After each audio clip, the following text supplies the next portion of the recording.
Eu tenho uma relação muito forte com a fotografia. Essa foto aqui é do meu bisavô, deve ser lá por volta dos anos 70.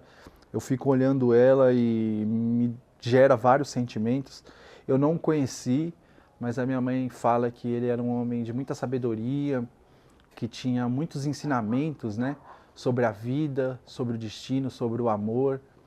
E no meu livro, O Céu da Noite ao Rio, eu trago muito essa sabedoria dos mais velhos, né, que moram no interior e que carregam, né, visões e olhares profundos sobre a vida, né, que tem muito a nos ensinar. Então é impressionante como a nossa ancestralidade, que são as histórias dos nossos antepassados transmitidas pelos nossos pais, pelos nossos avós, elas nos marcam, nos influenciam, nos inspiram, né?